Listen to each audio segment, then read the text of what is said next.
You fought well yesterday. Your style is unorthodox.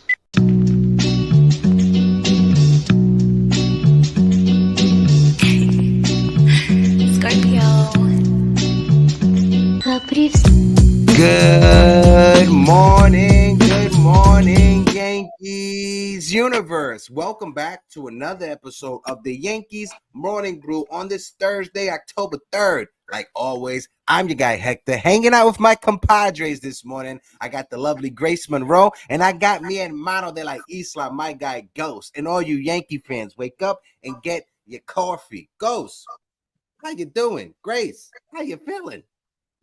Doing good, my man. How you doing? Doing good. How you feeling this morning, Grace? Oh, when you said October 3rd, I said, oh, dang, today's my brother's birthday. Gotta make sure to call him. Happy birthday to the bro. Yes. Hey, happy birthday to the bro. Yeah, we love a strong Libra man.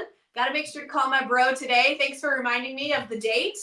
But yeah, I'm feeling really excited about postseason baseball. So far, these games have been absolutely electric. I feel like, I'm sitting on the sideline just like shaking, ready to go. Like I'm ready for the Yankees to play.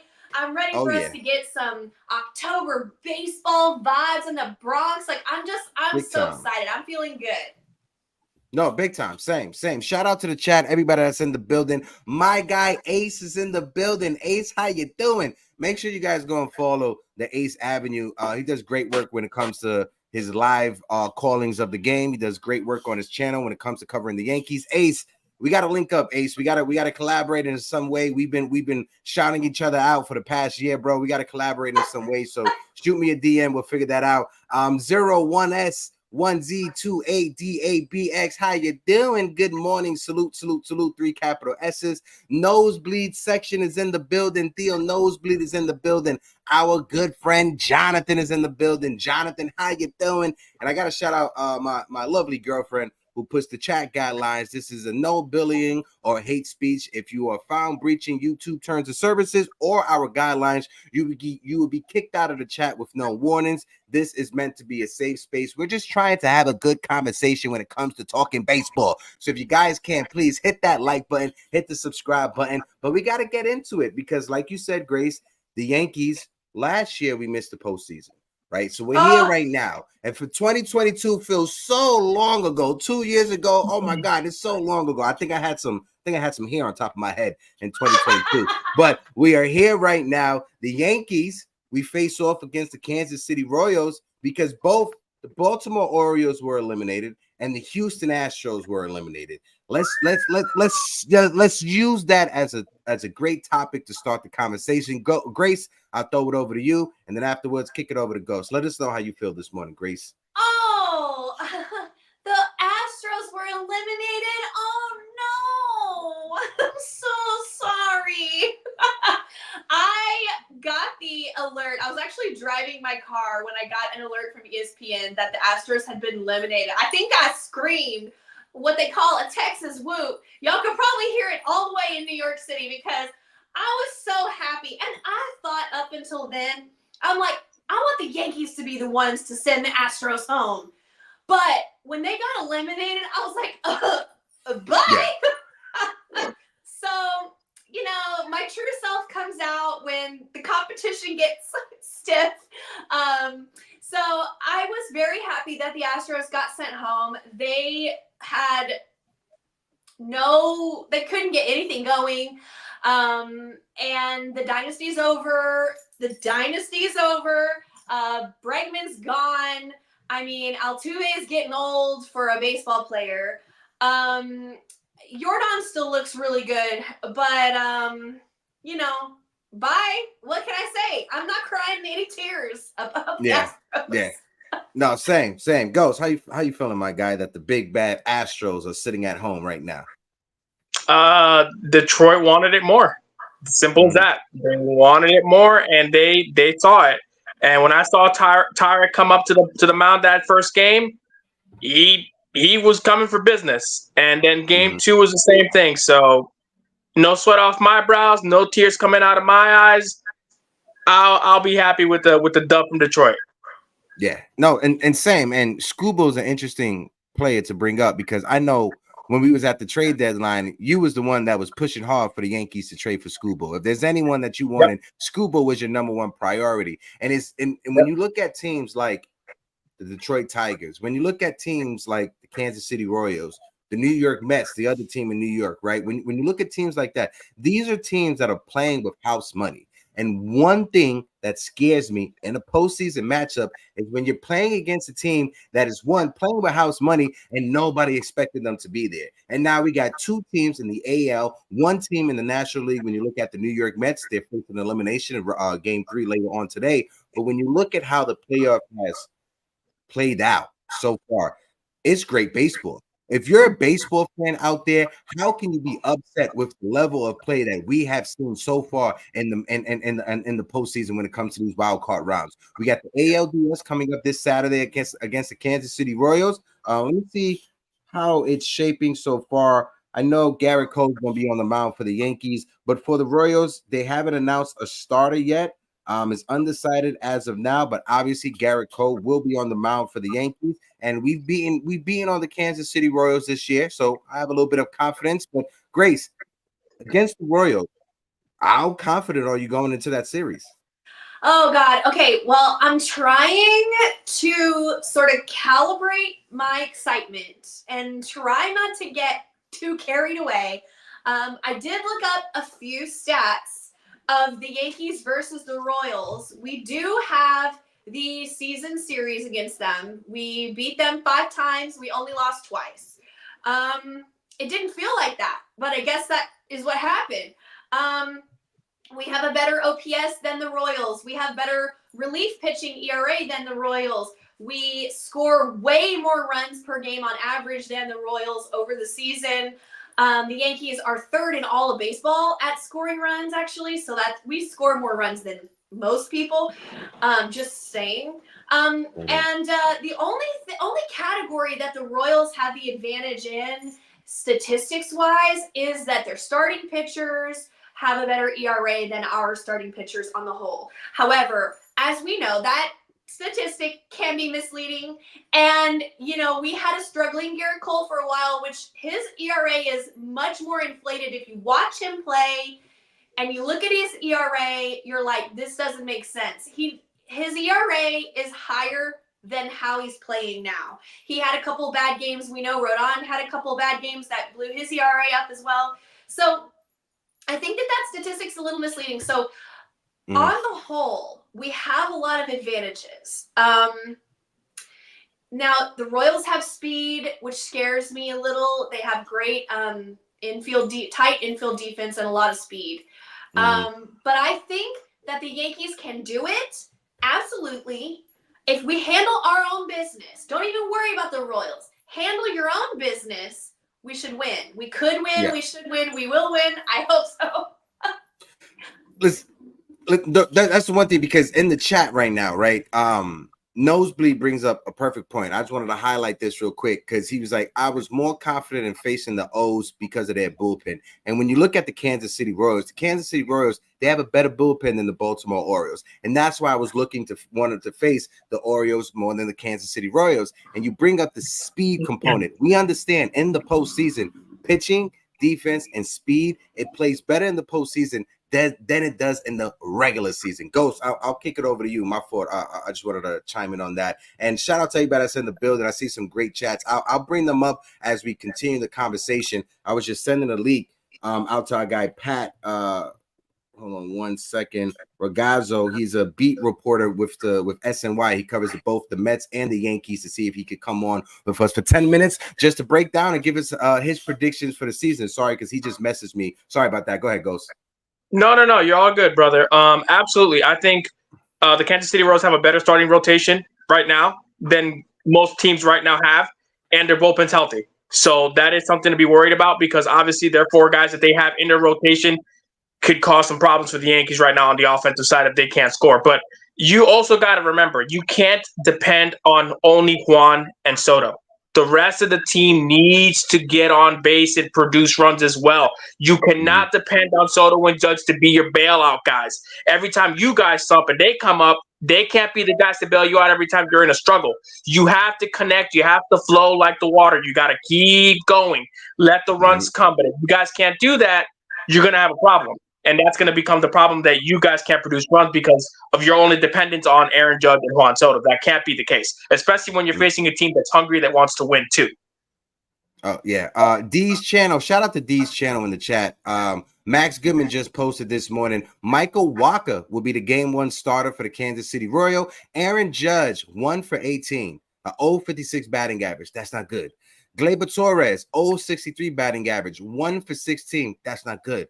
Giancarlo Stanton, 235, 4 for 17. That's no bueno. And then you got Alex Verdugo, 1 home run, a 273 batting average, 3 for 11. So at least Alex Verdugo has the highest batting average out of that group of players. Listen, if Michael Walker is the game 1 starter for the Kansas City Royals, it is what it is, right? It's I don't even know baseball. who that is. You former pitcher with the St. Louis Cardinals. He's a guy who dealt with injuries. He came back, had a good season this year, just like Seth Lugo did with the Kansas City Royals. Listen, it's postseason baseball. We've seen the Jeff Supans of the world look dominant. We've seen the Kenny Rogers of the world look dominant. You know, any day of the week, any random pitcher could turn into Sandy Koufax on the mound in the postseason, right? When you look at Michael Walker, this is a guy that if the Yankees want to try to get to him, you're going to have to work that pitch count. You're going to have to get into that bullpen early. That's the only way you can feel confident going against the Kansas City Royals. And I agree with you, Ghost. When you look at the Yankees offense, Juan Soto and Aaron Judge should not be the only 2 guys to step up. Yes, we look for Juan Soto and Judge to come through when they need to come through, but we need everybody else in that lineup to step up. We need Gleyber Torres to turn it around. We need Alex Verdugo to prove to us that he deserves to be in left field. We need him to show up. We need Austin Wells to show up. Anthony Volpe. There's a lot of guys in that lineup that needs to show up. And we're going to need Oswaldo Cabrera to show up because Anthony Rizzo, he's done because he broke 2 fingers. We don't know if he'll ever come back this postseason. They're saying maybe the championship series, but I don't want to just put all my hopes into Anthony Rizzo coming back and saving us in the postseason. We need everybody else in that lineup to step up, specifically the leadoff guy. I know we looked at the numbers, Michael Walker, Gleyber Torres. I said it last week. Gleyber Torres, to me, he has a lot to prove this postseason, right? Especially to us Yankee fans that are ready to pack his bags and send them on the first flight out of New York when the offseason comes. But Gleyber Torres, he has a lot to prove when it comes to the postseason, when it comes to his time as a Yankee, and he needs to be able to rewrite his story. And I think the postseason, he's not going to turn into Daniel Murphy with the New York Mets, but I think Gleyber Torres is going to have a solid postseason. And it starts this Saturday against the Kansas City Royals. Yeah, most definitely, Grace? man. I just looked up Michael Walker. I'm like, I have never heard of this person. I swear to God, I've never heard this name before. Who is this person I'm supposed to be scared of? First of all, he pitched majority in the National League. Yeah, he pitched in the National League. There you go. First of all, it looks like he's a righty. Mm-hmm. So, okay, I'm not that scared. And then, second of all, I just see he went to Texas A&M, which is where I went. And let me tell you, if he went to Texas A&M, it's fine. We're gonna be fine. Hey, I love my school. I love my Aggies forever and ever. But we're not her. Okay. Yeah. So it's gonna be fine. We can do it. Gleyber Torres is gonna handle his business. Aaron Judge is gonna handle his business. Juan Soto will handle it. I have full confidence in these guys. They're gonna put Michael Walker's name in that pitching machine and just practice, and it'll be gravy. I have to believe. I haven't pumped myself up until I can't. Okay, anymore. Well, there was somebody in the chat that put it up and asked us. Ace did. Ace, thank you so much. Sorry I didn't get to this. Ace said, "Are you guys nervous about the bats being rusty coming off of a long break?" And that's a solid question to pose. So, Ghost, I'll kick it over to you. Right, you lead the convo that way. But before I do that, I want to shout out my guy Anthony Medina, mi hermano de la isla, is in the building. Medina says, "Good morning, Hector and Grace. It's been a long time, extremely busy with work, so haven't been in the chats." Anthony, I just want to say I appreciate you, my guy, like always. You know, you and I, we both went through something similar with our fathers passing away. You was there for me the same way I was there for you. Anthony, just know that, you my guy, always my man, 50 grand. But let's kick it back over to Ace's question. Go ahead, Ghost. I'm not as worried because I saw them doing some BP for the past few days, and they're kind of staying warm to keep themselves consistent. So I'm not too concerned by that. That was the worry that I had, that they weren't going to be able to go out there and practice a little bit, even during the times that they had off, to get ready to face the team that they were going to get to face now in the ALDS. So I'm seeing that being as a good thing. So I'm not as concerned, because before, in last week's the taping we did, I was concerned that these guys weren't going to have BPs, but then seeing that they had them the last few days, I'm not that worried about it now as I was before. Yeah. So I think it'll be okay as long as they stay that way and that stay consistency, and they keep doing it for the rest of the days until the day they have to play against Kansas City. Yeah, no, 100%. Shout out to Double A, the fittest 60-year-old that I know in my life. My guy, Double A. I love Double A.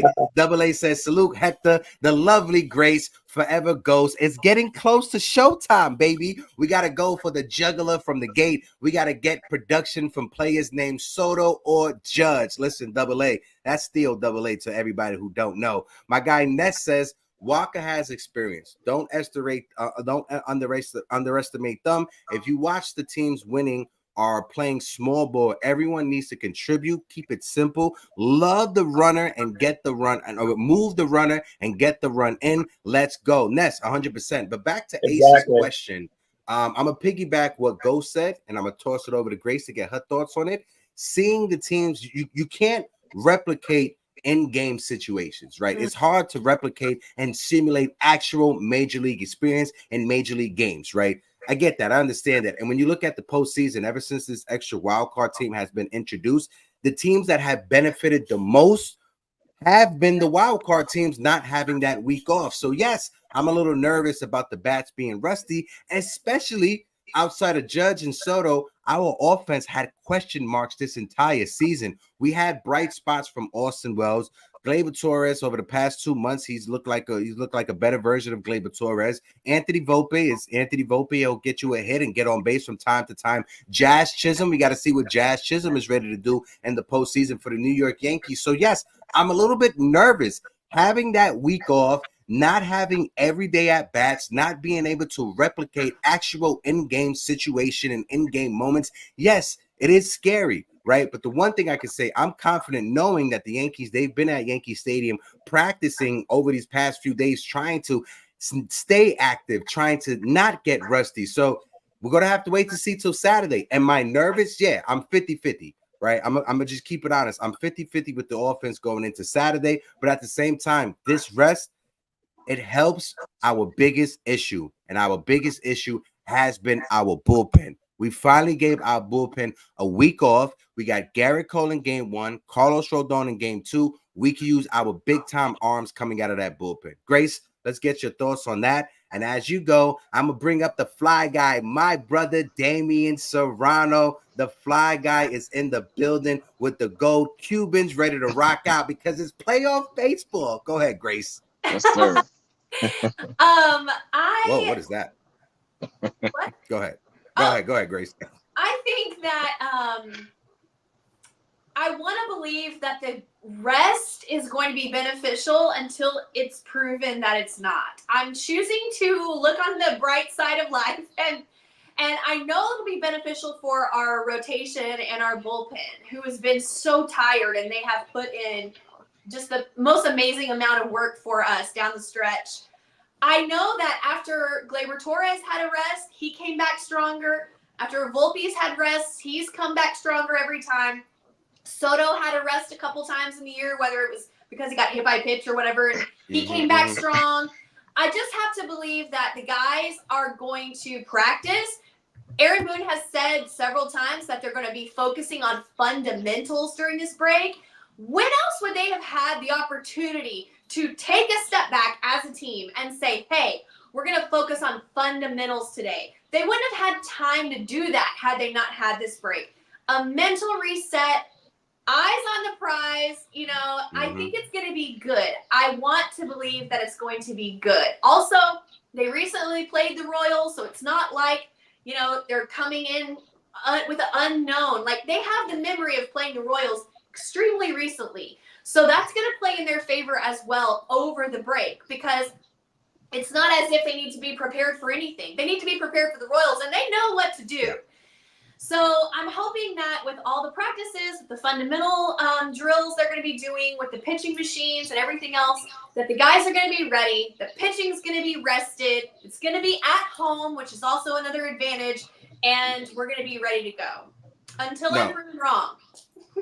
No, 100%. Shout out to Anna Marie LeBeau in the building. Anna Marie says, "Good morning, beautiful people. Who else laughed like a villain when the Astros lost? Was it just me? No, I heard the laughter from all around the world. I know Damien was jumping for joy. I know my guy Ghost was jumping for joy. I know Grace Monroe was jumping for joy as well.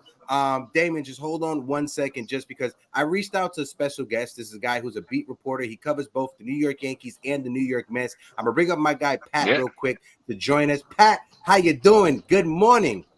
Good morning. How's it going, guys? Good. Listen, we are all over the place this morning. Pat, I forgot to send the link to you this morning. I totally forgot about that. That's on me. I know it's playoff baseball. Pat's he's gonna join us for 10 minutes just because his time is very limited. I do appreciate you joining us real quick, but we're talking Yankees right now. Let's get the predictions for the Yankees in the postseason for Game 1, and also I know you covered the Mets, so let's talk about the Mets as well afterwards. But go ahead, Pat. Yeah, so the stage is set now. I think everybody thought that we'd be seeing a rematch of the Yankees and Orioles, and the Royals upset Baltimore, Detroit upset Houston, and just like everybody predicted, those two underdog teams are going to be playing the top two seeds in the Cleveland Guardians and the New York Yankees. So the AL has been wide open, in my opinion, for the Yankees, and it's AL pennant or bust here. It really, the Yankees' opportunities right in front of them. And this Royals team is no pushover. They've had a really impressive year, a surprising year, but the Yankees are clearly the favorites in this series and got Garrett Cole going in Game 1, home playoff game on Saturday at ALDS. The Yankee Stadium is probably going to be rocking. And I like the Yankees in the ALDS. When you look at how the postseason, specifically the wild card rounds, have turned around, Houston's gone. Right. Baltimore's gone. Right. I know Baltimore was a big favorite coming into the season. As somebody who covers the sport with the media and with the press, as somebody who's behind the scenes, with the other beat writers, I know a lot of beat writers were favoring the Baltimore Orioles. How does it look from that perspective, the Orioles not being able to, or falling off towards the end of the season? What's your thoughts on the Orioles' failures, Pat? It just shows how unpredictable this game can be, and sports in general. Baltimore was a 100-game winner last year, and they got upset in the ALDS by the eventual World Series champions and the Texas Rangers. And then this season, Baltimore looked really strong again. The Yankees have had struggles with them all season long. But really, when the Yankees hit their swoon in this past June and had their struggles for a couple months, the Orioles struggled as well. They had the opportunity to run away with the division. They were unable to do so. They let the Yankees hang around. And even though they won the season series and really had the Yankees number, they weren't able to play well enough against the rest of the league. And the Yankees wound up making a little comeback and claiming the division and the top seed. So Baltimore's set up nicely for the future, and they have a lot of young talent. They have some more money to spend now, but this was another disappointing year after last year's letdown as well. Yeah, I want to ask you real quick, right? Because for those who don't know, Pat, he's an insider for Sports Illustrated. He covers the Mets and the Yankees, but also he works with our guy Frank the Tank. We've had Frank on the show, and I want to ask you because yes, Yankees Morning Brew, but I cover both teams because of Latino sports. And I was watching the Mets game this Saturday and seeing social media, the reaction in that 8th inning when the Mets gave up the lead. How surreal was it that Francisco Lindor, right? To me, the favorite, if I get a vote, he's the MVP in the National League. To see the Mets come back and just keep coming back, playing with house money. Nobody expected them to be where they're at right now. Coming into the season, Met fans, everyone, they lost out on Ohtani. They weren't able to trade for Soto. Met fans didn't understand whatever expectations. They started the year slumping. Francisco Lindor out the gates weren't good. And then Grimace, for some reason, shows up and then turns the season around. Pat, as somebody who covers the Mets, like, speak to those out there that you know, how does it feel in seeing what the Mets have done this season? It's been pretty incredible, the Mets turnaround. The season appeared to be over in mid to late May, and everybody was saying, here we go again. And we were saying from the writer's point of view, it's going to be a long season.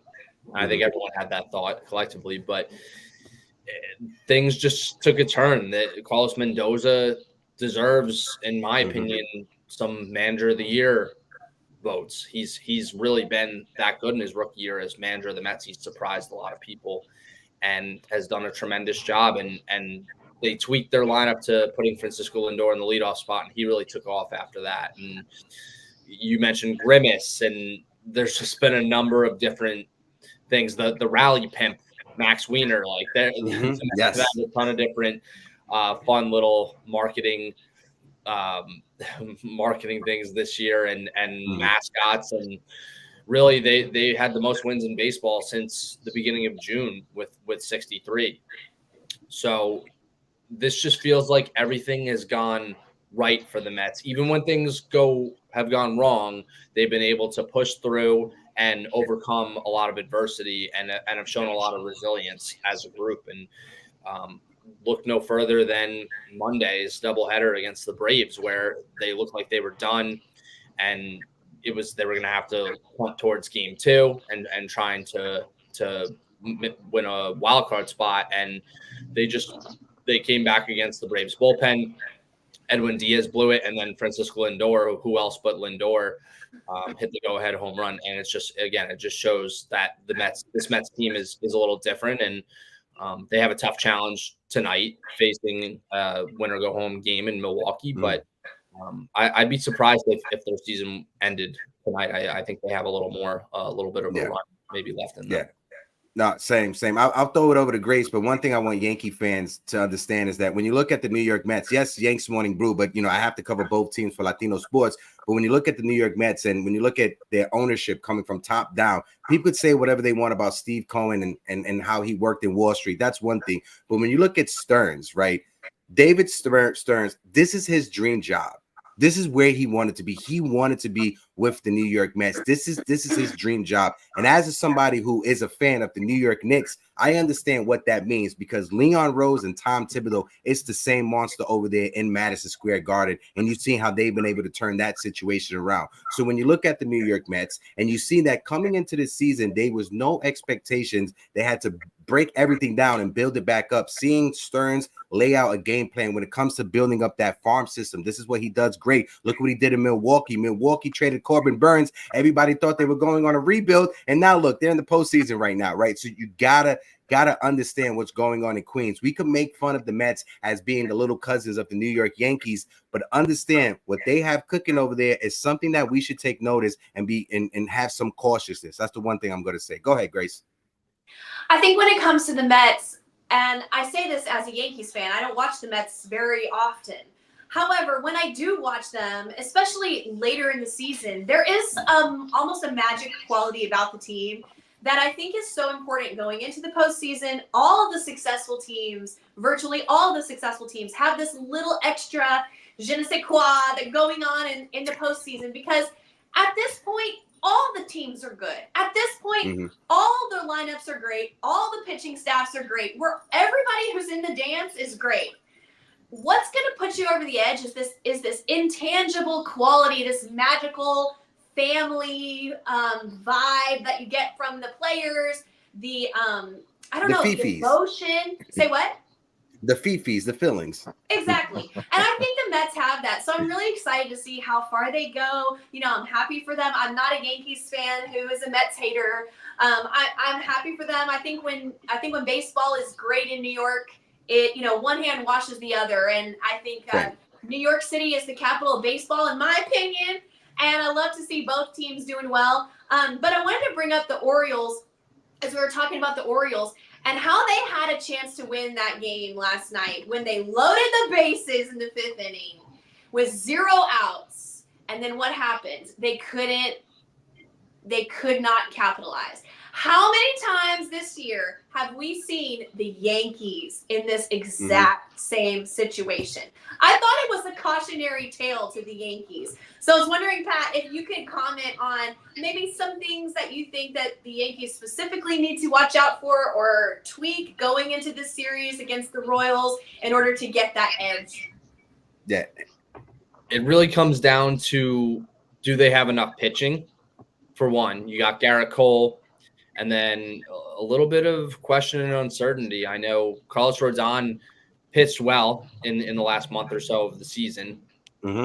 Probably actually dating back to August, the last 2 months or so of the season, Carlos Rodon pitched a lot better, a lot more like his form from the first couple months of the season that we saw, which was pretty stellar.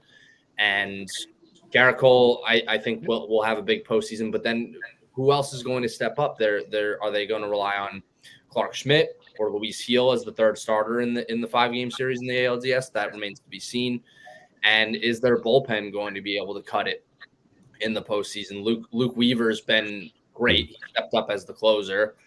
But then who else are they relying on? Jake Cousins is probably most likely going to be back for this series, trending towards being available. And Tommy Kahnle. Are they going to throw Clay Holmes into high leverage spots? I think that they will, but uncertainty there. and then just on the offensive side, they need to have timely hitting, of course, and find their power stroke. If they're not the Bronx Bombers and they're not hitting home runs in the postseason, then they're going to be in trouble. If they're not producing enough on offense. And on paper, they should be able to with Judge and Soto and Jazz Chisholm. Gleyber Torres has been hot since he was moved to the leadoff spot, but you never know. It's a whole different ball game in October, so we'll see how they wind up performing in the postseason. I'm glad you brought up power bats. So you agree with me that Jason Dominguez should be? Oh God, here we go. You said you wanted power. So what do you think, Pat? Jason, Alex, what do you think? Dominguez definitely gives the Yankees, I should say, a lot more offensive potential and upside, but it's going to come down to, are you going to risk and give up defensive strength in left field in games where everything matters, everything's counts, everything's meaningful? Are you going to risk and make the risky choice of putting a guy out there who's not as comfortable and doesn't have as much experience, sacrificing defense for offense or offense for defense if they wind up going with Verdugo? So it's a tough call. I would probably go with Dominguez out there, but I'm not sure that the Yankees are going to take that. Thank you so much for coming on, Pat. I really appreciate it. Thank you so much. Pat, you just made Grace's day. I just want to let you know that you just made Grace's day. Pat, appreciate you for coming on. I know this was last minute. I'll reach out to you to try to set something up formally. Again, love having the conversation. But before you go, just let everybody know where they can follow you at real quick when it comes to your social media. Sure. And thanks for having me on. You can follow me at Ragazzo Report on Twitter and Instagram, RAGAZZO Report. And thanks so much for having me on, guys. It was a blast. Of course, Pat. Look forward to having many more combos, right? Damien, the fly guy. Shout out to Pat for coming on. I'm sorry about that. Damien, go ahead, lead the convo because you came up here. I know the people want to hear you talk, Damien. How you feeling? I'm good, man. Besides all the chaos the last few days, everything is good. Shout out to everybody on flying in the air. No boat. No, Damien sent me a picture of a boat in someone's front yard. Yeah.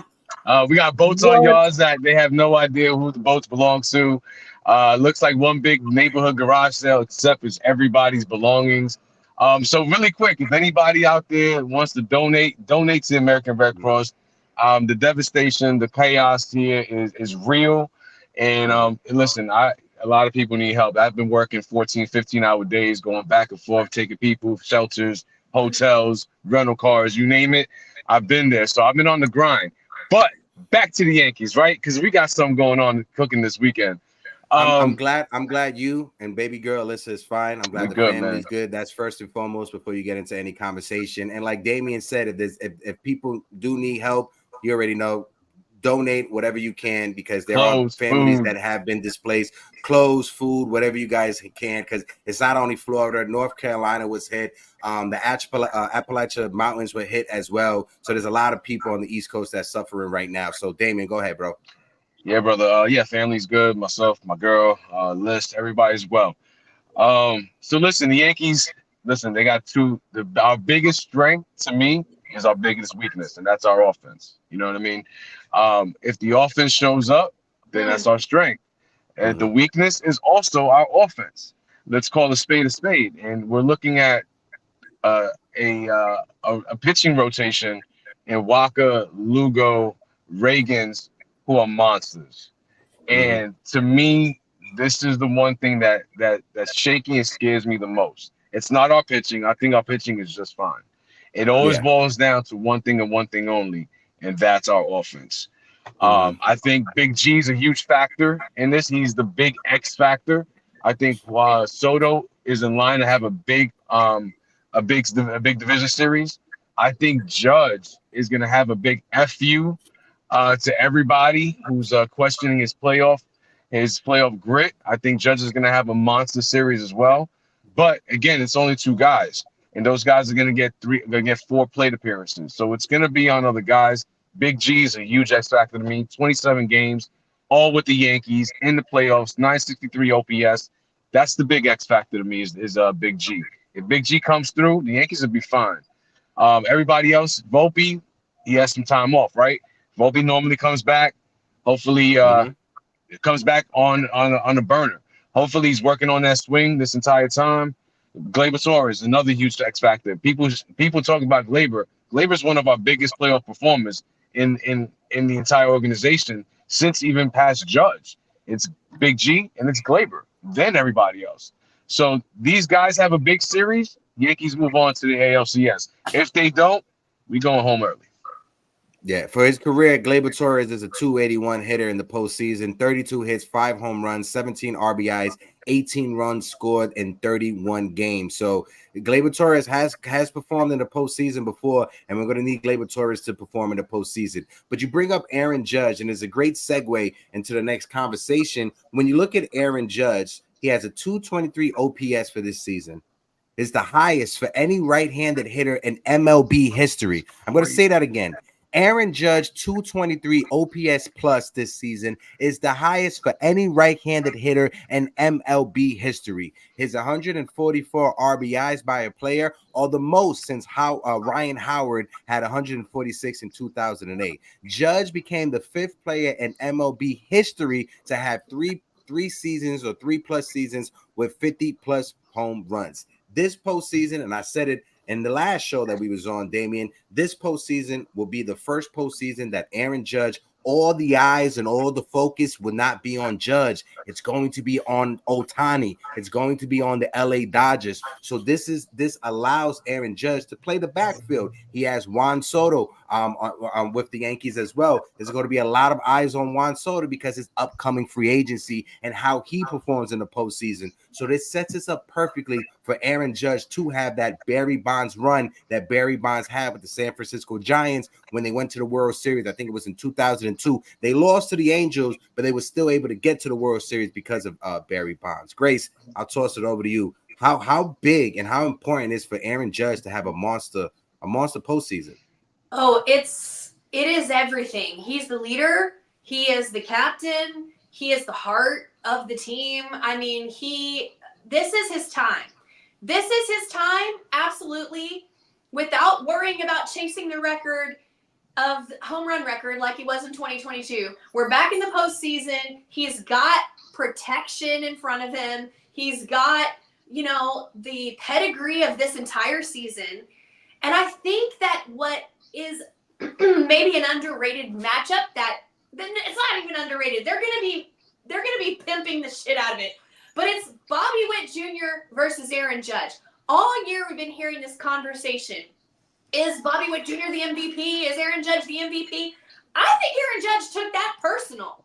it's like, what do I have to do? What kind of numbers do I have to do to settle this score? Now, I think Aaron Judge will be the MVP ultimately, but the fact that people were even bringing this up as a conversation, I think he took that personal. And I think that this series, he's going to show out because he likes that little competitive edge. As we know, earlier in the year, when he backtalked the ump and he got ejected from the game, and he took that personal, and he used that to fuel himself to get back to being the real Aaron Judge, you know. Well, and he never let that fire go out all year. So I think that this is actually to Aaron Judge's advantage. He's going to feed off of the competitive energy. He's going to make a statement. He wants to come out and lead his team to victory, and it's hugely important to have Aaron Judge. I mean, to get hot and stay hot, I should say. It's going to be huge. I just want to point something out real quick. I think Sean Browning's messages are being deleted in the chat. If somebody, I'm not sure who's doing it. If you guys could stop deleting Sean Browning's messaging. If there was a reason why, shoot me a message on it. But please, can we stop deleting messages that aren't violating terms of services? Sorry about that. Go ahead, Damien. No, real quick. One big X factor that I want to bring up. The Royals are a young team, right? We all know this. One of the youngest teams in the league. Yankee Stadium and our fans is a huge X factor. Get these guys rattled. They've never been in an environment like the Boogie Down Bronx Zoo. And it's something to be said for young guys, other than Waka, who's obviously a veteran, Lugo a veteran, but these young guys from first to third, outfield, they're all young. Yo, Yankee fans, stand up, make the Bronx Zoo, make it loud, be proud, because I'll tell you what, you loud and proud, these guys will get rattled. We've seen it before, we will see it again. Playoffs is already heavy on the shoulders. Now you bring them into an environment like that, I promise you, it's gonna be it'll be rattling for them.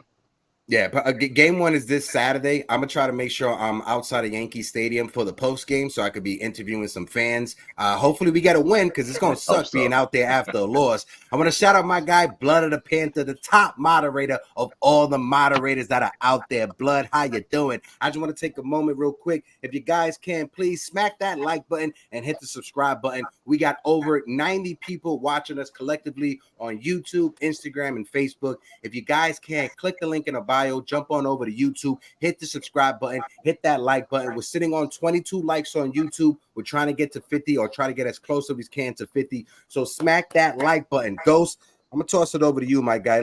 Let's get your thoughts. But Ness says, Hector, you know we love you, but regular season stats mean nothing. We Yankee fans, we understand season just begin. Time to separate the men from the boys, baby. Fact. Ness, I agree with you 100%. Right? I just pointed out Judge's historic regular season, but when you look at the postseason, right? Aaron Judge needs to step up for his career. Aaron Judge is hitting under 220 for in the postseason. We need number 99 to step up. We need him to have a Alex Rodriguez 2009 run. We need him to have a Barry Bonds 2002 run in the postseason. Ghost, go ahead, bro.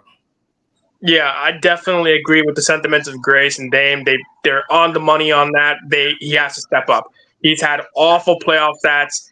Every time he's at the playoffs, he just can't figure that out. But I think this year, and having someone like Soto backing him up, having an Austin Wells to back him up, having a Jazz Chisholm to back him up, a Jason Dominguez to back him up, a Verdugo, a Glaber. He has everyone there to help him if he needs it. The offense is there. It's just dependent on how well that offense will flow, like Damien was saying. I think he has to do something, and I think he's going to do something, and he's going to prove that this year, and I hope he does, because he's going to be silencing a lot of people that were questioning his playoff abilities, his playoff approaches, and how he does in the playoffs, and this is that time he's going to do that. And I can't wait to see that spectrum of great work that he's going to do for us, and obviously provide those runs we need, especially in the time that we're trying to make a run for the World Series. Yeah, shout out to Double A with the 199 super chat, helping us keep the lights on over here. Double A says, fair is fair. Why pitch to Witt or Perez? Karma. Absolutely. And that's how teams are going to operate against Aaron Judge and Juan Soto. They're going to pitch around both of those guys, and they're going to make the other Yankees beat them. They're going to make Austin Wells beat them. They're going to make Jazz Chisholm beat them. They're not just going to let Juan Soto and Aaron Judge just run through them. You saw when we faced the Mets in the Subway Series, what did Mendoza do? He didn't pitch to Aaron Judge. He didn't pitch to Aaron Judge. Granted, we had some bozo as the cleanup hitter, J.D. Davis, but I wouldn't pitch to Aaron Judge either if J.D. Davis is the cleanup hitter. Do you remember that? Do you remember J.D. Davis? No. Jesus That was the worst Christ. decision by the Yankees ever. Oh my God. What was that other guy that we had? I forgot his name. What was the outfielder that we had, or infielder outfield? You know who I'm talking about, Damien. I do. I forget it. He was his so bad, name. I don't want to remember it. It's right there. Shout out to my guy Austin Cruz in the building. Austin Cruz said, speaking bullpen, game 2 is on a Monday. So there'll be a day off between game 1 and game 2. So does that help the bullpen? And I want to pause real quick because it absolutely does. When you look at the Yankees bullpen, right? Luke Weaver, Canely, right? Hopefully Cousins comes back and Cousins is good. Hamilton, and then we got Clay Holmes as the 5th guy, right? We're going to leave Clay Holmes to the side. But if we have our 4 guys that we rely on, those 4 guys that we mentioned, if we use them in game 1, they have a day off in between game 2, so they can get some rest. Go into game 2, you can use them as well. Then you got some rest, a couple of days off before you have to go to game 3. Major League Baseball, they set this up perfectly that teams are going to have their best bullpen guys available for every game. They're going to have rest in between and make sure that teams have their best lineup or their best starting pitchers or their best bullpen ready to go. And I think competitively, that's a good thing that Major League Baseball has that. That's a good thing that teams are going to be able to beat the best, right? Because there's been times that you got a bullpen that's depleted and a team gets sent home for the postseason, even though they're an amazing team, right? Regardless if it's a starting pitcher, regardless if it's a bullpen or a closer coming out, it's good that Major League teams are able to have their best arms fresh coming out of the bullpen. And on top of it, you're limiting the risk to injuries. And I think that's the one thing that Major League Baseball is trying to focus on. What's your thoughts on that, Dame? And I'll toss it over to Grace. It's huge, man. Listen, the Yankees obviously, when it comes to our bullpen, you name the guys, right? You got Weaver closing it out. Canley can pitch the 8th, 7th, whatever the case may be. It's huge for the bullpen, but it's also huge for the other team as well. So it's all about, this is where Aaron Boone makes his money and solidifies himself. Having your team prepared is key. This team going in, obviously 5 days off. Guys are beat up. We all know this. But this is where Aaron Boone, this is where you earn your dollars because your team needs to be prepared. For the time that you had off, the time you got to Saturday, if they're not prepared, that's on you, Booney. So we heard you guys earlier talking about defense. That's been a blunder this year. Base running, been a blunder this year. And Boone, for the love of God, your bullpen management has been a blunder this year. So this is the time for the coaches to really start earning the dollars and make sure everybody's on point, ready to go come Saturday and every other day while they're playing. So this is all on Boone. If Boone don't have these guys prepared, it ain't Judge. It's not any of the guys. It's on Boone and the coaches to have these guys prepared and ready to go. No, 100%. Go ahead, Grace. By the way, I wanted to see, you brought up the coaching staff, Damien. I totally agree. You always make great points, and it's part of the reason why I love you, and so does everybody else. But, you know, Luis Rojas, our third base coach, did you guys know that that's Moises Alou's brother? Yes. Yeah, I knew that. Yeah, I knew that. Yeah, he comes from a strong baseball family, the Alou family, right? That's why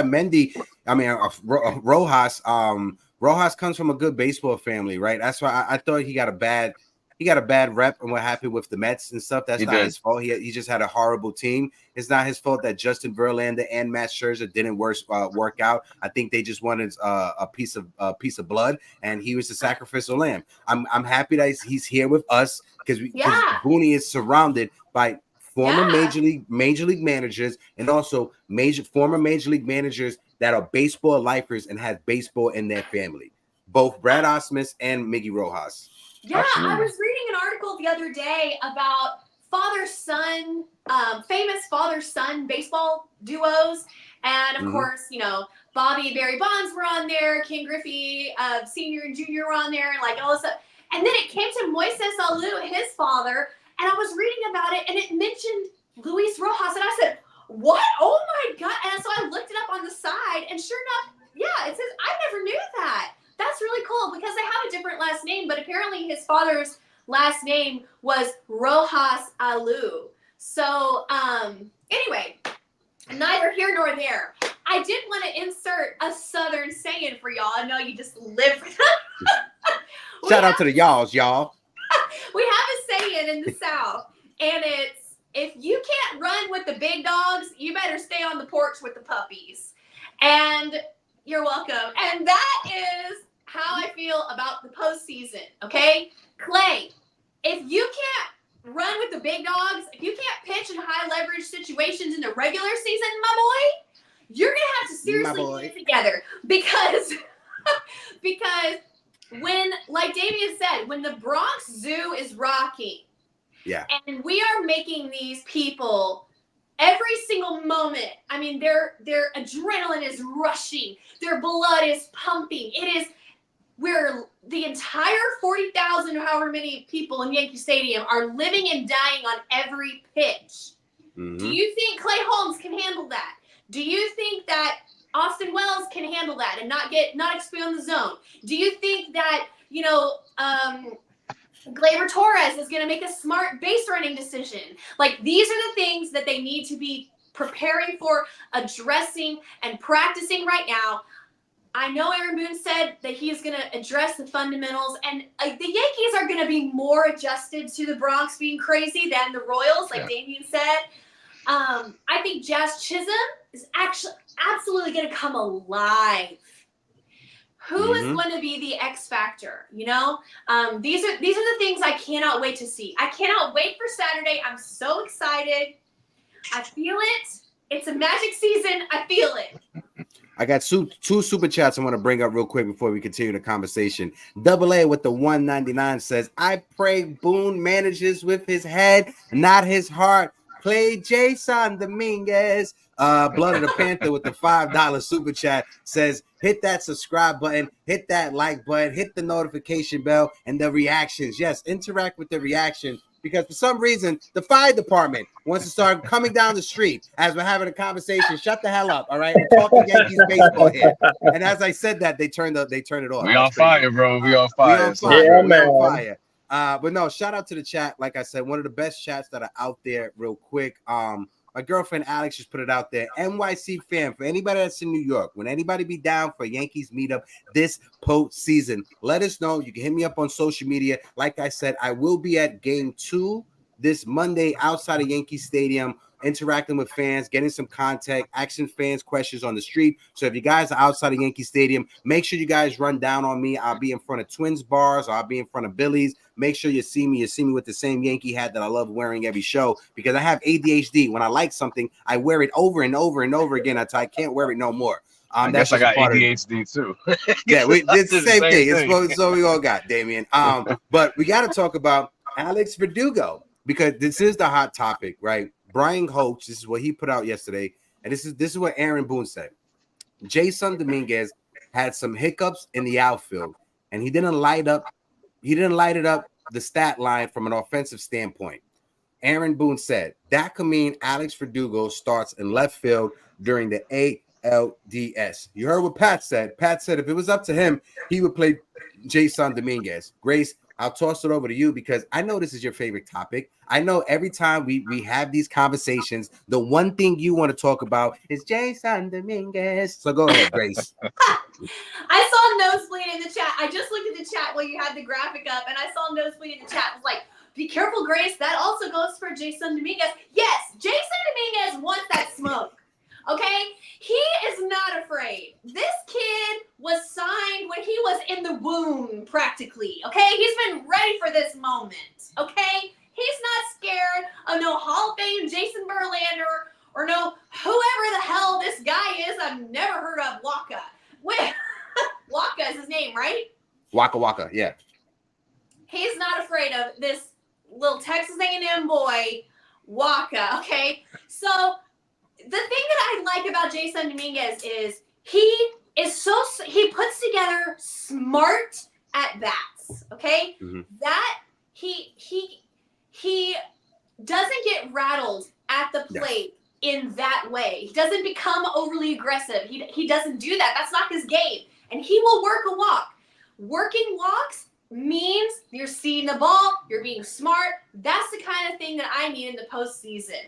Not swinging at the first pitch and grounding out into a double play like Alex Verdugo. Do not even go there with me. This man has no power left. I know he popped a home run on a hanger the other day. Whoop-de-doo. This man has no power left in his bat. His exit velocity is so far down. Jason Dominguez could never. Jason Dominguez only hits the ball hard. And that's what I want in the postseason. I want a person who will stand up at the plate no matter who's throwing the ball and not expand the zone and be smart. Work a walk if you need to. And when you hit the ball, I want you to hit it hard than a mother. Okay?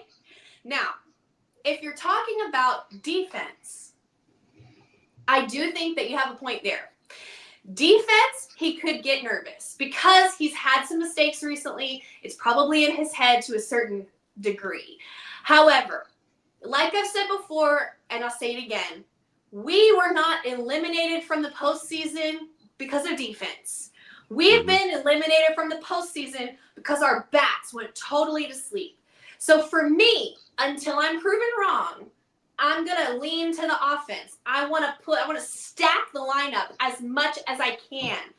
And that's going to be my move. Now, if Verdugo's on the bench and you need to tighten up the defense late innings and have him come in or whatever, look, whatever. You know, Trent Grisham on the bench, I don't know if they're going to have him on the roster, but if you want to do that, whatever. But when we come out, I want that starting lineup to be a banger, a banger, a banger, a banger, a banger, all the way from first to ninth, because we have the personnel to do that. That's what I want. Yeah, no, and I get that, right? And this is going to be an amazing conversation because I know I'm going to have a take that everybody is not going to like, and it's not what you guys think. But Dame, no, it's not what you think either. Dame, I'll toss it over to you. Go ahead, Dame. I'm like, Hector, you want to tell me you put Grisham instead? Okay. Listen, it's a toss-up for me, to be honest with you, because, you know, I watched the interview with Boone. And he did say that, but he also did say, which, you know, Hope didn't kind of highlight there as well, is that Jason has that quality at bats. The hustle, the speed is real. I was a game where Jason hit a dribbler right in front of home plate. He made it to I got the hit. It was a single, and I thought to myself, that's Alex Verdugo. He's still walking with the bat down first base line. So defensively, we know what Doogie brings. Now, the experience is the one thing that I say Doogie probably has over Dominguez, right? He's been in the playoffs. He's got a World Series chip. If anybody knows how to win, it's Doogie. And let's face it, Doogie at the beginning of the season, Doogie was on fire. Everybody's fan favorite. We all loved him. The dogs, right? We all love Doogie. Then he fell on his face a little bit, and we all, rightfully so, kind of turned our backs on him. Now, obviously, Aaron Judge is going to be a big X factor who may play. Juan Soto may be an X factor who may play. Jason Dominguez will be part of this postseason. Whether he's starting or not, he will be a part of it. Base running, maybe. Pinch hitting, maybe. We may not know. It might be matchups. We just may not know. You read out the numbers against Michael Walker. You saw the numbers. Doogie's the one guy that has experience and that's been good against Walker for the most part, right? So don't be surprised. Game one, Verdugo starts just because of the sole factor, his numbers against Walker, because let's face it, Judge's numbers are atrocious against Walker.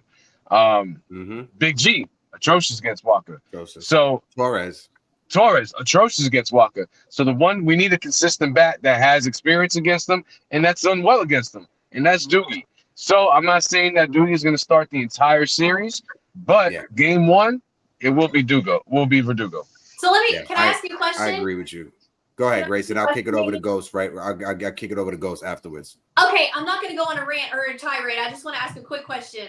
So if you start Verdugo, this is all hypothetical, of course, but if in this scenario they decide to start Verdugo against Walker because he has the best numbers and he has the experience, And because Giancarlo, I love him, because Giancarlo Stanton's numbers are so bad, would you consider DHing Dominguez, a lefty, and sitting Giancarlo, and then starting Verdugo?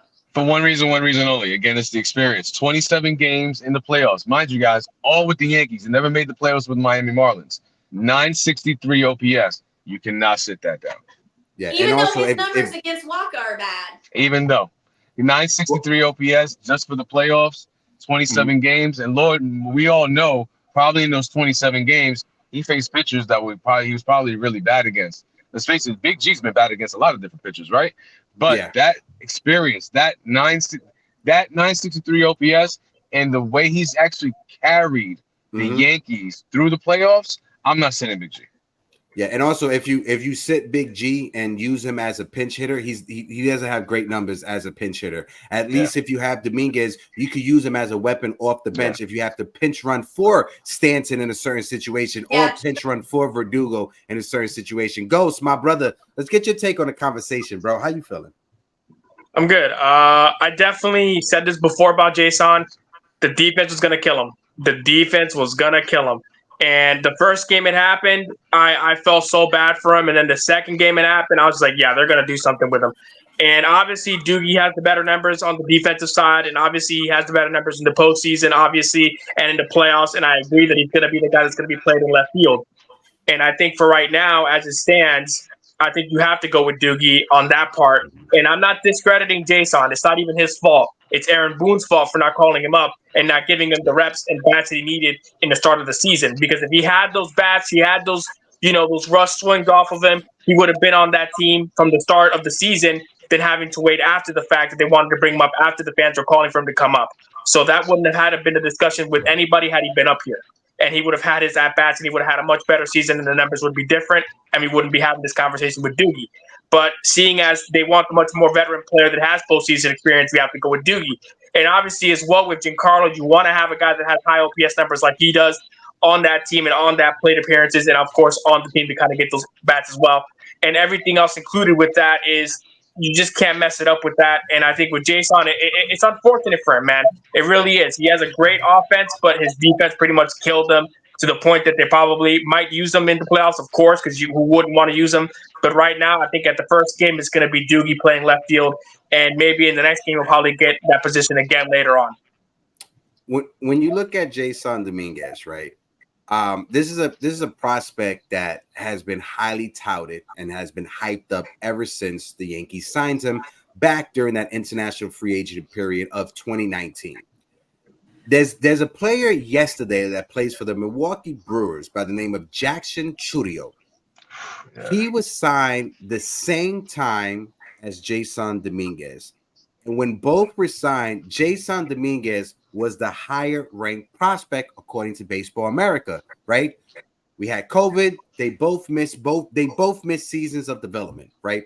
After that, when they came back, Jackson Chourio shot up the rankings, all of the prospect rankings, overpassed everybody else, overpassed Jason Dominguez. I bring that up to say this. A kid at 17, 18, 19 years old could have all the tools in the world, right? Could have all the hype in the world. You don't know what those players are going to turn out to be. You don't know what a player is what a player's body's going to go through when it comes to growth and development over a period of time when you sign them at 18 or 19 years old. Perfect example of that is O'Neal Cruz. No, it's O'Neal Cruz with the Pittsburgh Pirates. Yeah. O'Neal Cruz was signed by the LA Dodgers, right? As a very tiny young kid at 16 years old. The Dodgers traded him away to the Pirates, and when he was with the Pirates, that's when his body shot out, and that's when he grew into the man that he is that you see right now. Yes, he has injuries, and he hasn't been what he was when he first came up, but he still has that, right? And when you look at Jason Dominguez, when he came up last year, he hit Broadway running. He hit, and he made us all fall in love with Jason Dominguez.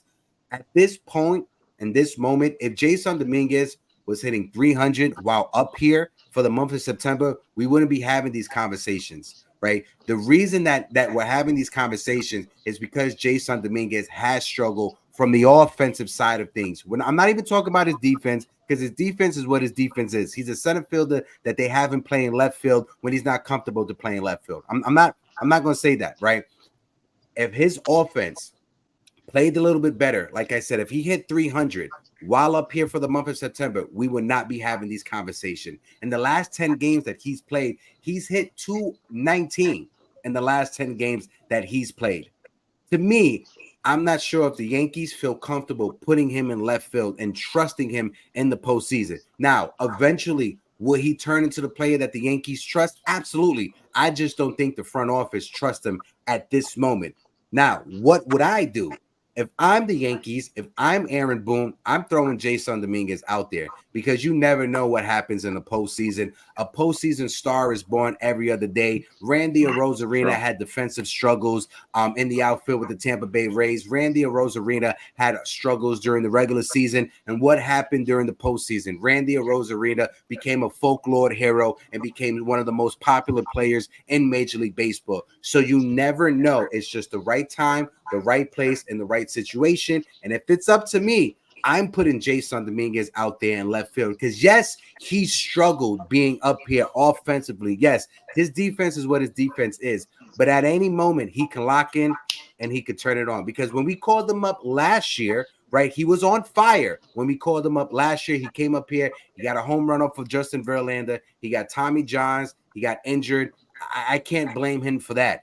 He came back. He didn't have proper rehab. He wasn't in spring training. He missed his first month of the season in the minor leagues, rehabbing his injury. He came back. He was looking good. Then he got injured again. Then he came back. So it's just been a constant being injured and coming back, being injured and coming back, and not having a solid amount of playing time. So if it's up to me, I'm putting Jason Dominguez out there. But I see the argument, like Damien said, in game one, it will be Verdugo because out of all the Yankees that we mentioned, he has good numbers against Makawaka. And then in game two, it all depends on what the Yankees want to go with.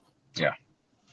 Oh, yeah. I don't care. Like, all I'm saying is Jason Dominguez to be on the roster. That's what I'm saying. If they leave him off, it will be a mistake.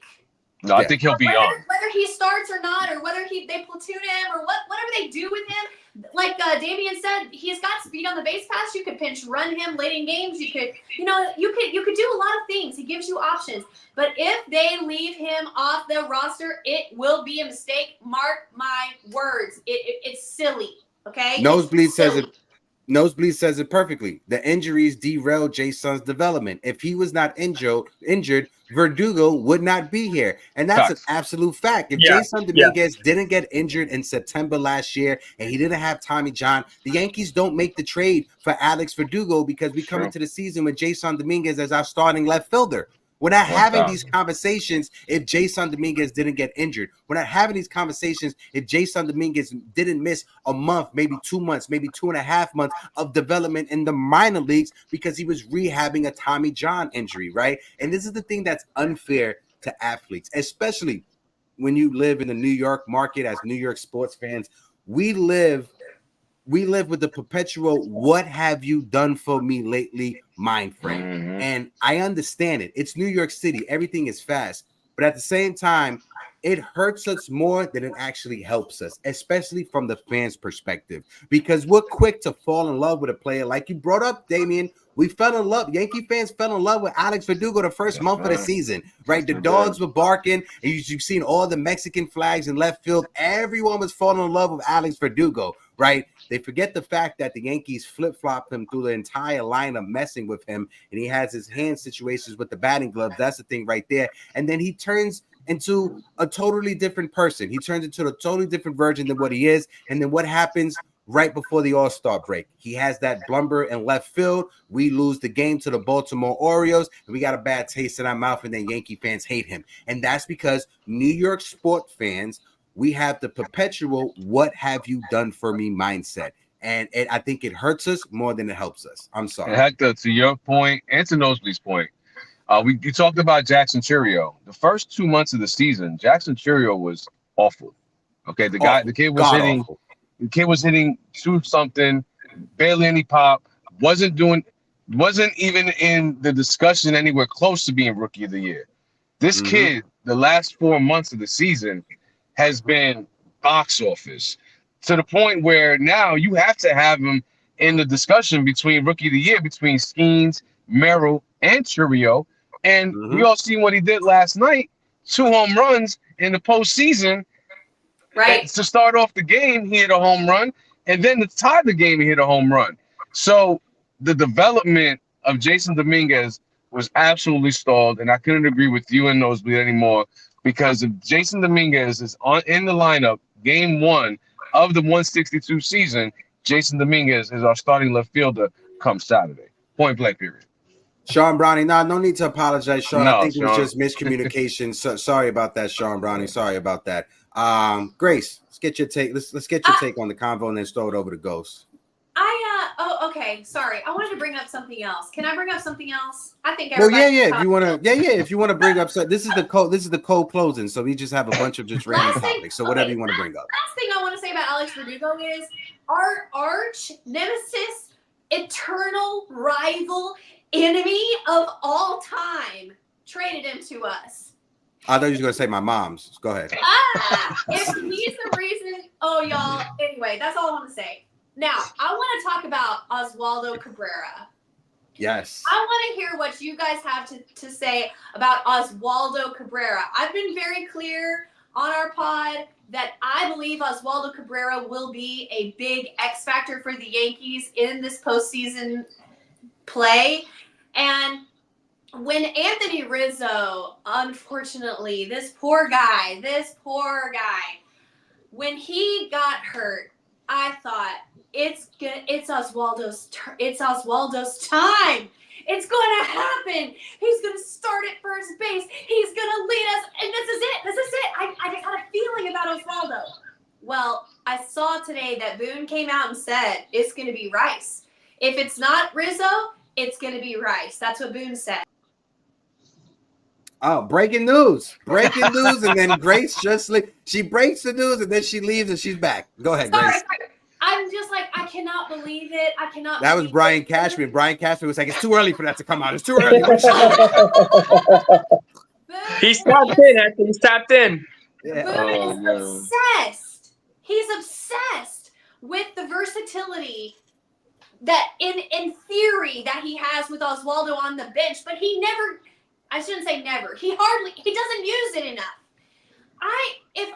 If Cabrera is not playing first, which Boone said he's not going to, if it's not Rizzo, it's gonna be Rice. I want to see Cabrera in every game. I want to see him somehow put into every. I want this man to get his chances. I'm serious. What do you guys think? I want to hear what you have to say about Oswaldo Cabrera and how you would utilize him, how often you would utilize him, and how you feel about him not even getting a conversation about starting at first base. What do you guys think? Ghost, I'll toss it over to you. Lead the convo, bro. You started off, and you should have heard me in the spaces, Grace. Oh, really? I was defending Waldo to my dying breath. People didn't have faith in the Waldo man. I was fighting. I was kicking faces, throwing rocks, and I was screaming from the bridges. I'll say this: I love Waldo. He's the most versatile player we have at any position you put him. He has put his heart and soul into everything he does and everything he's put on. At any position you put him on, he's helped.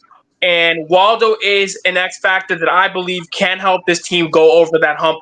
But let me also say this. Ben Rice has been that guy as well. In the regular season, he did help this team out in a very significant way when Rizzo got hurt. He stepped up. So I will give him his dues. But as well as he was very well so in AAA as well, he was cooking over there as well. To see him do that after just coming off of being, having some bad outings and some bad plate appearances, he stepped up no matter what, and he continued to produce that offense we know he has. So to see him up here, he's earned that. I'll give him that as well because he's earned the being up here and in this playoff roster that he's been on. And I think for the most part of this, I want to give as much respect to Waldo as I can because he deserves to be playing first base over Rice. Without question, Grace. I agree with you. But right now, I also believe in Ben Rice as well because I also said he is going to be our future first baseman. I said this before in the show. I believe next year he'll be our future first baseman because he has shown that he can be that guy, even with the small sample size we've seen of him. And I think for me, I definitely agree that Waldo should be the first baseman starting off in the playoffs in the first few games. And I agree that also Ben Rice should have a few times at the first baseline as well and getting a few shots at the plate as well. But I think I would much more feel comfortable having Waldo there right now than I do Ben. But it is great to have those two guys there because I believe that they both have something that you cannot get from other first basemans we had before is that talent and that production that they both provide from both sides. Solid points. Again, we got over 80 people, close to 90 people in the building watching us. If you guys can, please smack that like button and hit that subscribe button as we continue this conversation. We're sitting on 29 likes right now. If you guys can, smack that like button. Let's run it up to as close as we can to 50. Go ahead, Damien, the fly guy. Listen, man, to me, it's Waldo, right? Boone uses the thing. He's a utility guy, and I get that. We all get that. But a utility guy means you can move him anywhere you want. So that doesn't. Waldo starts at first base. That don't mean Waldo can't play left field in the 7th inning, or he can't play third base in the 5th inning, whatever the case may be. To me, Waldo is the clear-cut favorite to me to play first base if I'm in Boone's position. Listen, Ben Rice has put in the work. He did great in AAA after, he got sent back down, and that speaks volumes because when guys get sent back down, they typically go back there, they somber, and they just don't play well because they just got sent back down. He did the opposite. He worked, he grinded, and just started killing it. However, the kid has problems with the off speed. Michael Walker's best pitch is off speed. Seth Lugo, off speed. Reagan's off speed. So to me, it's clear cut. Waldo should be the first baseman. I didn't see where Boone, said he's going to be declared the first baseman. Boone, if that's the case, I hope you're just playing poker and he's just trying to, because Boone likes to play these type of games. He likes to say he's going to do one thing and does another just to try to fake out a team, a la the J.A. Happ and the young kids debacle they did in the playoffs. When they started the young kid, I forget his name. He was one of our top prospects, and they ruined him. But then they brought in J. Happ. So Boone likes to do these type of things. But I pray that's what he's doing because, number one, Waldo offensively has been great. People don't realize the second half of the season, Waldo has been hitting over 300, 318, I believe. Yeah. OPS has been there, has a little pop. The glove is there. And he showed, Rich, he showed that he could play first base. In the last few games of the season, he showed he could play it. Rizzo, we all know that's not going to happen. 2 broken bones. They haven't declared him out, but let's be serious. Rizzo's not going to play with 2 broken fingers. Let's be real. So it is Rice and Oswaldo. And to me, it's got to be Oswaldo. But it's the Yankees, it's Boone, and we'll see what they come up with. But I hope and pray it's Oswaldo. He deserves it. Yeah, you guys know how I feel when it comes to Oswaldo. Oswaldo is one of my favorite Yankees on the team right now. I've interviewed him several times. I've met him in person a bunch of times, seeing him on the field at Yankee Stadium. The relationship that Oswaldo has with Aaron Boone, a lot of fans they don't not understand that dynamic, right? Before every game, when they're doing the fielding practices, Oswaldo is working with Boone. Boone is hitting Oswaldo ground balls. Oswaldo is the only player that Boone is hitting ground balls towards during the season, right? Boone did this with Gleyber Torres a few years ago as well, but specifically with Oswaldo. And I think Boone favors Oswaldo as almost like a little nephew, a little son, like a son. You can see that's the dynamics, the relationship that they have, and it's great to see that. And I think with Oswaldo, his best ability is his versatility and availability. Those are the best things that he has. Yeah. He has speed. He could play wherever you want. He plays above average defense wherever you put him. And I think that's where the confidence the Yankees have in him. His offense as well. In 2022, he hit a home run against the Cleveland Guardians, one of the big home runs that gave us the league and helped us pass that first round and eventually go on to the ALCS, right? So I think Oswaldo, and I've said this before, Oswaldo is going to be our Jose Vizcaino. That's Oswaldo Cabrera. That's what he is in 2024. He is Jose Vizcaino in 2024 for the New York Yankees. And I think that's the way that the Yankees will utilize him. When it comes to Ben Rice, if it's Ben Rice, listen, shout out to Ben Rice. He struggled, up here. He came up here. He was a folk hero as well. Yankee fan. Oh, Ben Rice, top prospect out of the system. Who's Spencer Jones? Spencer Jones. Who? We got Ben Rice. Then Ben Rice struggled. He went down. And to your point, Damien, he worked on his craft. He worked on what he struggled on, and he turned it around. It's just that off-speed pitch. And I think Michael Wacha and the Kansas City Royals are going to feature that against Ben Rice as much as they can. For me personally, I would have Oswaldo start game one just for that. Yes. Oswaldo, he hits breaking pitches well. What was that pitch that he hit for a home run against Cleveland? Oh, it was a hanging curveball. It was a breaking pitch. So maybe Oswaldo could start game one at first base. Then you could use Ben Rice in game two or however you want to use it. But it's going to come down to how Aaron Boone manages the game. Shout out to my guy Austin Cruz in the building. Again, Austin Cruz, a part of the BX Sports Jedi Network. Make sure you guys go and follow him over there. My guy Cheesy Soul Cakes is in the building. Yo, heck, blessed day, fam. When is the Knicks? We're gonna have a different Knicks show this season, not that one, but we're gonna definitely do something with the Knicks for this upcoming season. Cheesy, rewind. We was talking the Mets earlier with Pat Ragazzo from Sports Illustrated. It was around the 1 hour, to 20-minute mark of the video. Cheesy, if you want to go and watch that, because I know you are a Met fan. Grace, let's get your take on the combo, because you brought up the topic. We got to hear what Grace thinks. Heck, fam. Really quick, guys. I gotta go. I apologize. Yes. Work is calling, but everybody be safe. I'll talk to y'all later. Go Yankees Saturday. Let's get it. I love you, brother. Appreciate you, brother. I appreciate it, guys. Y'all be safe. All right, later, Damien. Let me fix this up. Go ahead, Grace. I wanted to cite my sources, and Damien left, but I wanted to be able to cite my sources here on MLB.com. Here it says, as far as first base goes, if Rizzo can't go, then it's Ben Rice, who has received valuable experience this year. And then Aaron Boone went on to say that he considers Rizzo, quote, very much a long shot to be ready for the American League Division Series. So I just wanted to back up my breaking news today. Of course. But as far as Oswaldo goes, y'all know I have a show business background. And in show business, there is a phenomenon that occurs that is so annoying. That is, like, say you're doing a show, right? You're doing like theater. I'm talking about live theater.